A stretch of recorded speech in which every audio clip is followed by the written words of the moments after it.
Hello students, आज हम घन और घनाभ के बारे में अच्छी तरह से सीखेंगे। तो घन क्या होता है? ऐसी ठोस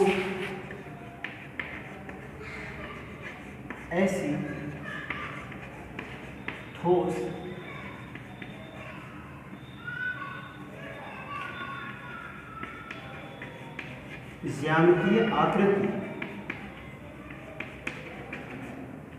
जिसका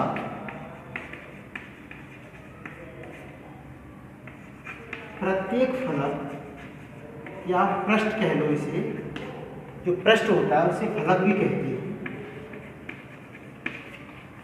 वर्गाकार होता है, यानी वर्ग के आकार का होता है।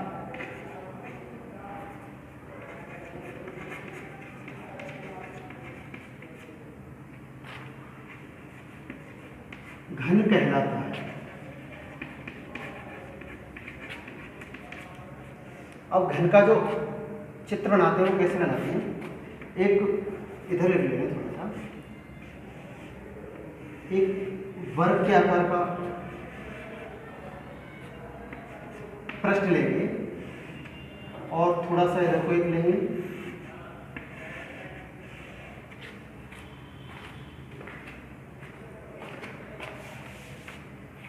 और इसको इससे मिला देंगे, इसको इससे मिला देंगे और इसको इससे मिला देंगे और इसको, ये जो सबसे नीचे होता है वो होता है इसका आधार, ये वाला। आप एक कमरा मान सकते हैं जिसकी लंबाई चौड़ाई ऊंचाई बराबर है।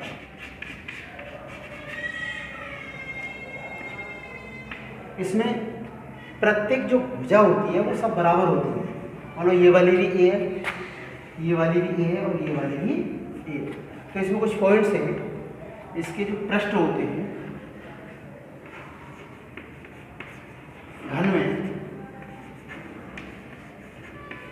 पृष्ठ कितने होते हैं? इसे हम फलक भी कह सकते हैं। फलक आपके 6 होते हैं। एक सबसे नीचे वाला, जैसे एक कमरे में खड़े हैं हम, अगर हम कमरे में खड़े हुए तो 4 तो दीवारें हो गई, 4 पृष्ठ ही हो गए। एक सबसे नीचे वाला जो पृष्ठ होता है वो, और एक छत, यानी 4 दीवारें और एक ऊपर वाला और एक नीचे वाला, टोटल कितने हो गए? 6। तो इसके पृष्ठ होते हैं। कोर मतलब भुजाएं, भुजाएं आपकी 12 होती हैं। और 12 कैसे होती हैं? सबसे अच्छा तरीका है इसका चित्र बनाना। कितनी हो गई भुजा? 1 2 3 4, 4 तो ही हो गई। एक ये 5, एक ये 6, एक ये 7 और एक ये 8, टोटल कितनी हो गई अभी? 8। और एक ये 9 और एक ये 10 और एक ये 11 और एक ये 12। तो इस तरह से इसकी भुजाएं होती हैं 12। और नंबर 3, इसके जो शीर्ष होते हैं वो 8 होते हैं। शीर्ष का मतलब होता है कोने। ये 4 तो ये नीचे रहे और 4 ऊपर, शीर्ष होते हैं 8। अब इसके कुछ फॉर्मूले हैं। सबसे पहला फॉर्मूला आता है घन का पृष्ठीय क्षेत्रफल। एक पृष्ठ आपका अगर आयत के आकार का होता तो वो घना हो जाता, लेकिन इसका पृष्ठ है एक वर्ग के आकार का, तो एक पृष्ठ का क्षेत्रफल हो जाएगा a स्क्वायर। क्या हो जाएगा? एक पृष्ठ का a स्क्वायर, क्योंकि ये आपका जो आधार है वो वर्ग है और वर्ग का क्षेत्रफल क्या होता है? a square. तो आधार का क्षेत्रफल a स्क्वायर हो जाएगा। ऐसे इसमें कितने पृष्ठ हैं? टोटल 6 हैं। तो a स्क्वायर पहले का हो जाएगा, दूसरे का भी a स्क्वायर, तीसरे का भी a स्क्वायर, ऐसे 6 पृष्ठों का a स्क्वायर हो जाएगा। तो आपका टोटल कितना हो जाएगा? 6 स्क्वायर। तो घन का पृष्ठीय क्षेत्रफल होता है 6a स्क्वायर। इसका दूसरा फॉर्मूला होता है घन का पार्श्व पृष्ठीय क्षेत्रफल।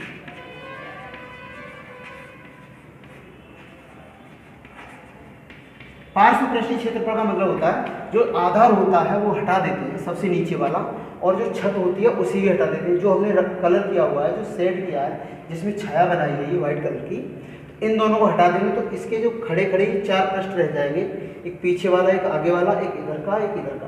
अब 4 पृष्ठ होंगे तो 4 पृष्ठों का क्षेत्रफल क्या हो जाएगा, वो कहलाएगा पार्श्व पृष्ठीय क्षेत्रफल, वो होगा 4a²।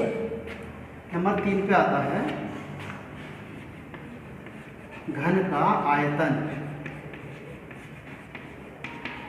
आयतन मतलब लंबाई गुणा चौड़ाई गुणा ऊंचाई, और लंबाई भी आपकी a है, चौड़ाई भी a है और ऊंचाई भी a है, तो a गुणा a कितना हो जाएगा, 3 बार a³। और एक और 4 नंबर पे आता है घन का विकर्ण, और इसका घन का विकर्ण होता है √3a। अब आगे देखते हैं घनाभ। घनाभ क्या होता है, घनाभ बिल्कुल यही कंडीशन है, उसमें लंबाई चौड़ाई ऊंचाई अलग अलग होगी। ऐसी ठोस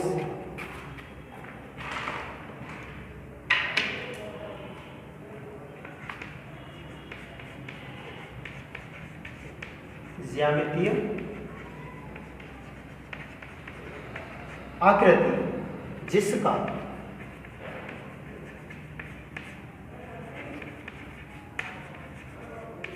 प्रत्येक पृष्ठ मतलब फलक, पृष्ठ को हम फलक भी कह देते हैं, आयताकार होता है। आयताकार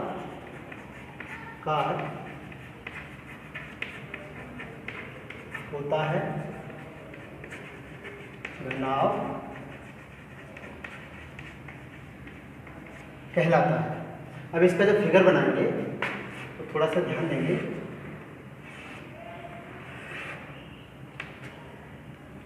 थोड़ा बड़ा बनाएंगे इसे, ऐसे।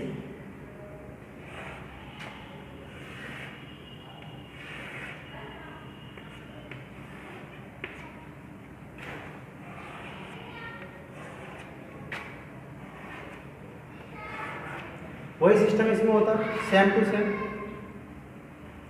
इसमें जो लंबाई होती है उसे L मानते हैं, चौड़ाई को b मानते हैं और ऊंचाई को h मानते हैं। ऐसे इस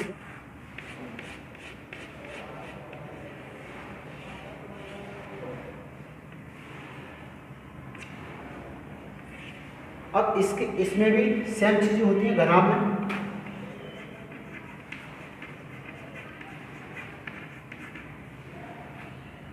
सबसे पहले पृष्ठ की बातचीत करेंगे तो पृष्ठ तो इसमें भी 6 होंगे, बिल्कुल उसी की तरह, बिल्कुल सेम टू सेम। 1 2 यानी चारों तो दीवारें, एक कमरा मान लें आप, जिसमें लंबाई चौड़ाई मुझे अलग हो सकती है। तो एक चारों तो दीवारें हो गई, 4 दीवारें और एक छत और एक नीचे वाली, 6 तो पृष्ठ हो जाएगी। दूसरे नंबर पर आपकी कोर। कोर वही कंडीशन है, कोर तो 12 होंगी, कोर मतलब भुजाएं। नंबर 3 आपके जो शीर्ष होंगे, शीर्ष इसमें भी 8 होंगे।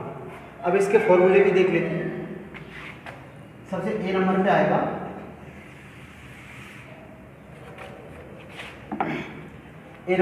आपको सबसे पहले घनाभ का पृष्ठीय क्षेत्र, घनाभ का पृष्ठीय।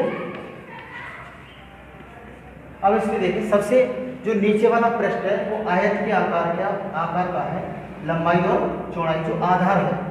अब आधार लंबाई गुणा चौड़ाई है, यानी LB, और जितना आधार होगा उतनी उसकी छत होगी, तो 2LB हो जाएगा। प्लस अब एक इधर वाली साइड की भुजा ले लेना, ये वाली B और H जो ये बना हुआ है, तो इस वाले पृष्ठ का क्षेत्रफल होगा BH, और ठीक इतना ही उसके साइड वाला होगा, इसके जस्ट सामने वाला अपोजिट, तो 2 तो BH हो जाएंगे।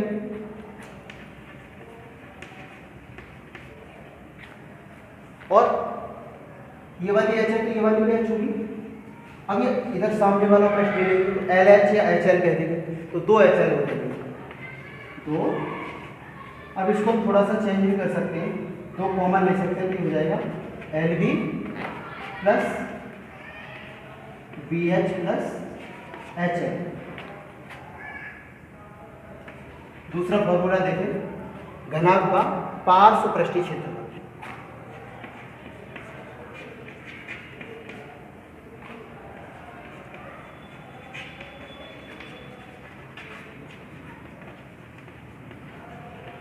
अब पार्श्व पृष्ठीय क्षेत्रफल में सबसे नीचे वाला और ऊपर वाला हटा देंगे, यानी 2L भी हट जाएगा। इसमें से जब 2L भी हटा देंगे ये वाला, तो आपका बचेगा 2PH प्लस 2HL। तीसरे नंबर पे आता है घनाभ का आयतन। आयतन होता है लंबाई गुणा चौड़ाई गुणा ऊंचाई। इसका मतलब L, B और H। और चौथे नंबर पे आता है घनाभ का विकर्ण।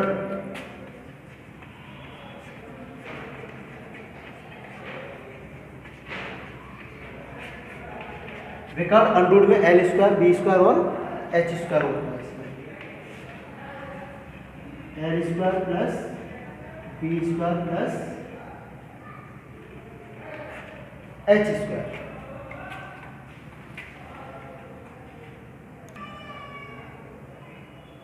देखिए घन एवं घनाभ से संबंधित कुछ प्रश्नों को देखते हैं। क्वेश्चन है पहला, एक घन की कोर की लंबाई 5 सेंटीमीटर है, घन का आयतन ज्ञात कीजिए। कभी भी जिस आकृति की बात चल रही है उस आकृति को अच्छी तरह से पहले बना लेंगे, तो उससे हमें इस क्वेश्चन को समझने में बहुत आसानी से होती है। ये हमारा घन हो गया, बहुत आसानी से बन जाता है। ये भी 5 सेंटीमीटर है और ये भी 5 सेंटीमीटर है और ये भी 5 सेंटीमीटर है। तो घन में आपको दिया हुआ है A बराबर 5 सेंटीमीटर। पूछा क्या है? घन का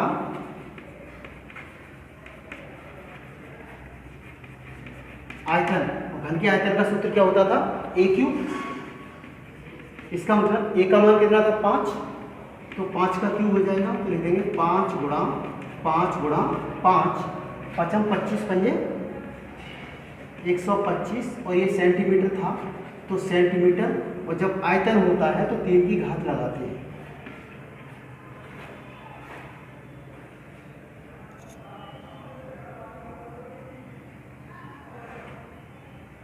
अगला क्वेश्चन देखते हैं कि एक घन के विकर्ण की लंबाई 6√3 सेंटीमीटर। एक घन है ऐसा, और घन की विकर्ण की लंबाई कितनी है? तो पहले इसका चित्र बना लेंगे तो सुविधा रहेगी।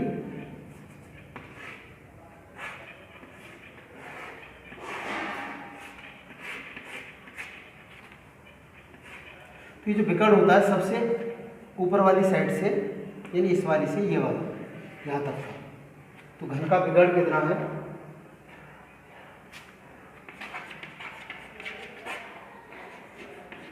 घन का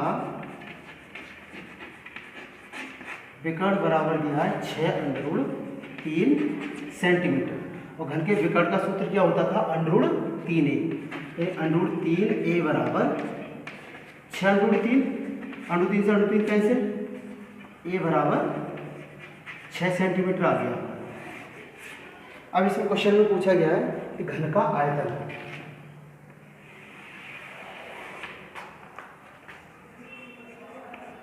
घन का आयतन बराबर क्या होता था? आयतन का सूत्र होता है A3। और A का मान कितना आया था हमारा? 6 सेंटीमीटर। तो 6 का क्यों आ जाएगा?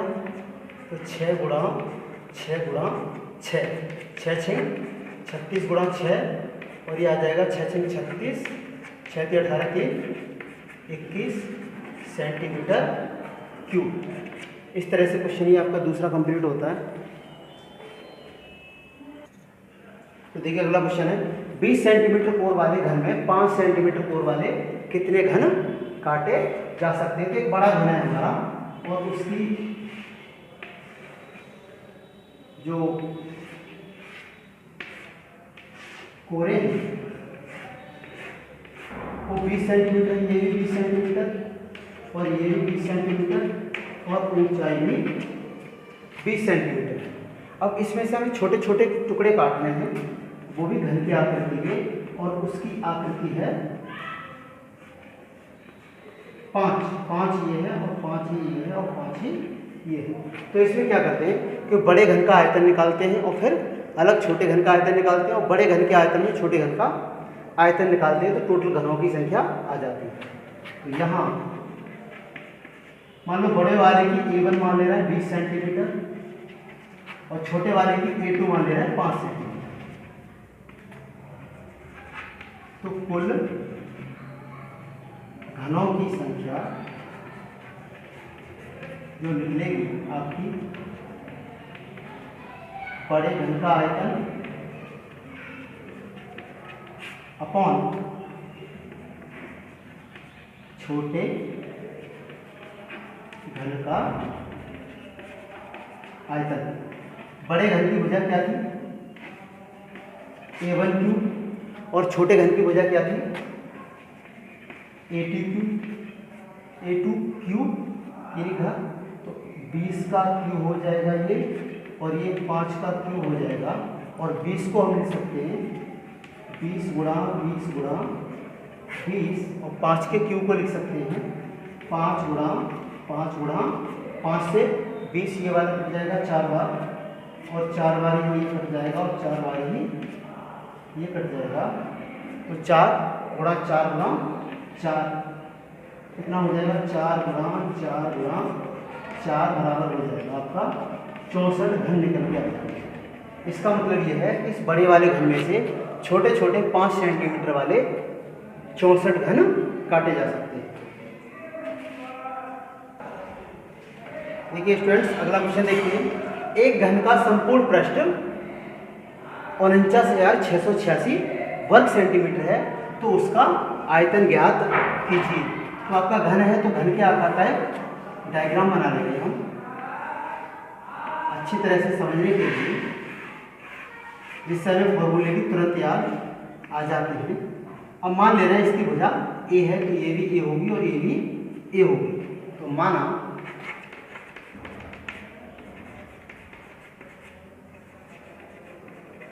घन की भुजा बराबर A सेंटीमीटर। उसने क्या दिया है? घन का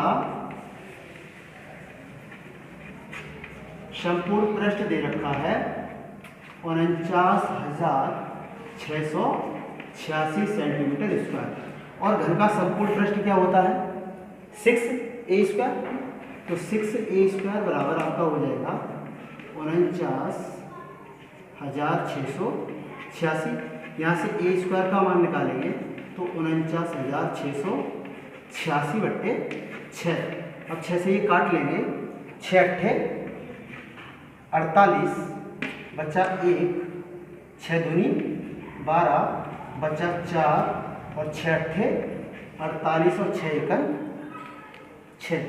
ये आपका a स्क्वायर बराबर हो जाएगा 82, 81, और a बराबर हो जाएगा अंडोड में 82, 81। अब हमें वर्गमूल 82, 81 का हमें वर्गमूल निकालना पड़ेगा। तो आपका 82 और 81 है, जोड़ा बनाएंगे पीछे से। अब एक ऐसी संख्या ढूंढेंगे जिसका वर्ग 82 से ज़्यादा ना हो। तो 9 ने 81, तो 9 यहाँ लिख देंगे, 9 यहाँ भी लिख देंगे, और 9 ने 81 यहाँ लिख देंगे। 9 दूनी 18 हो जाएगा। अब यहाँ पे कितना बचा? 1। अब ये दोनों नोट कर लेंगे। अब यहाँ पे कितनी संख्या लिखी जाए, कितना हो जाए? तो 1 से दिख रहा है कि 91 से 181 हो जाएगा। तो a बराबर आपका आ जाएगा 91 और सेंटीमीटर। अब इस क्वेश्चन पूछा था आयतन, तो यहाँ निकालेंगे घन का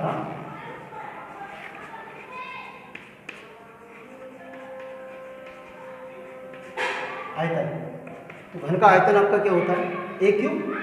a क्यूब लगा देंगे, इसका मतलब 91 का क्यूब, और 91 इंटू 9 बार नहीं, 91 का 91 में मल्टीप्लाई करेंगे तो 91 हो जाएगा, और 9 एक 9, 9 ने 81 आ जाएगा, और 9 में 81 आ गया तो 1, 9 दूनी 18, 82, 81 आ गया। अब इसमें 91 का मल्टीप्लाई और करेंगे तो कितना हो जाएगा, 1 का मल्टीप्लाई करेंगे तो कितना आएगा 82 81, 9 का करेंगे तो 9 1 9,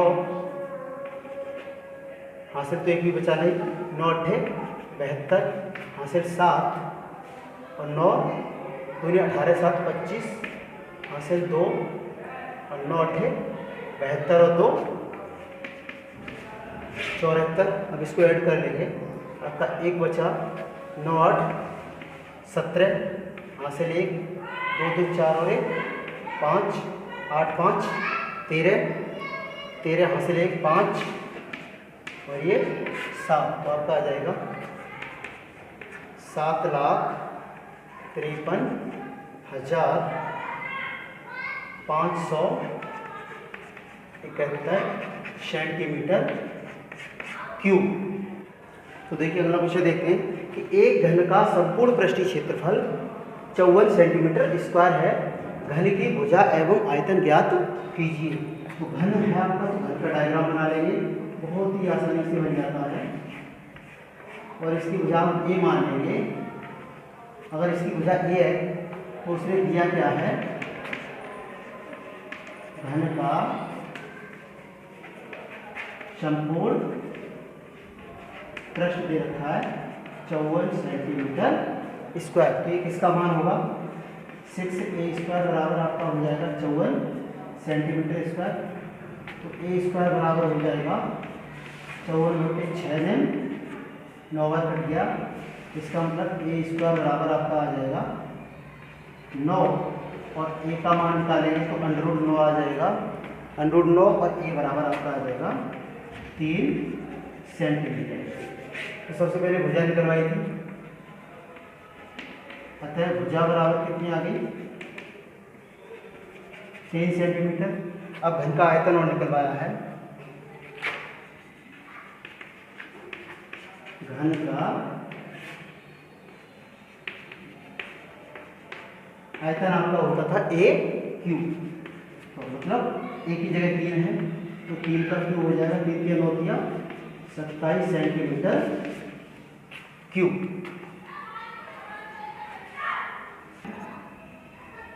अगला क्वेश्चन देखते हैं, एक घन के विकर्ण की लंबाई 10√3 सेंटीमीटर है, घन की भुजा एवं आयतन ज्ञात कीजिए। तो आपका घन है इसमें, तो घन का डायग्राम बना लेंगे, बहुत ही आसानी से इसका डायग्राम बन जाता है। ये भी ए है और ये भी ए है और ये भी ए है। तो क्वेश्चन में दिया क्या है, घन का विकर्ण बराबर दिया है 10√3 सेंटीमीटर। तो घन के विकर्ण का सूत्र क्या होता था, √3a बराबर हो जाएगा आपका 10√3, √3 से √3 कैंसिल, a बराबर 10 सेंटीमीटर दे देंगे। अतः घन की भुजा बराबर आपकी आ गई 10 सेंटीमीटर एवं और निकालना है घन का आयतन। घन का आयतन क्या होता था a³ और a का मान कितना है 10, तो 10 का क्यूब हो जाएगा, इसका मतलब 10 गुणा 10 मतलब 1000 सेंटीमीटर क्यूब। देखो अगला क्वेश्चन नंबर 7 देखते हैं, एक घन का आयतन 1331 घन सेमी है, तो घन की कोर यानी भुजा ज्ञात करनी है। तो हमने एक डायग्राम बना लिया पहले, माना एक भुजा ए है, तो माना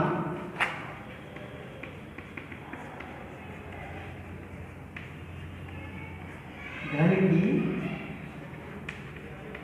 भुजा बराबर ए, उसने दिया है घन का आयतन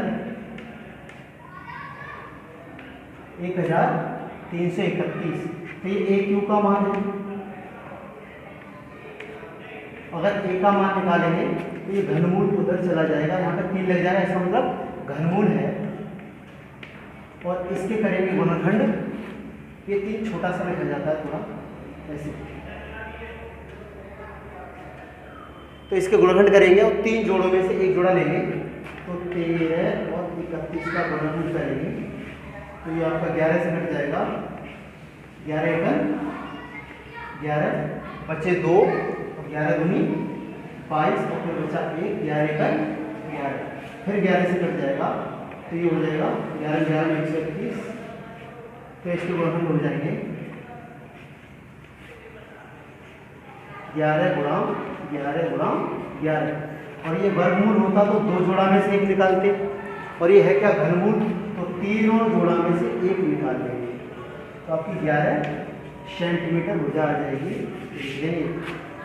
अतः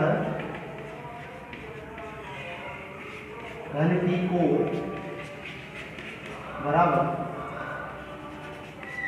11 सेंटीमीटर।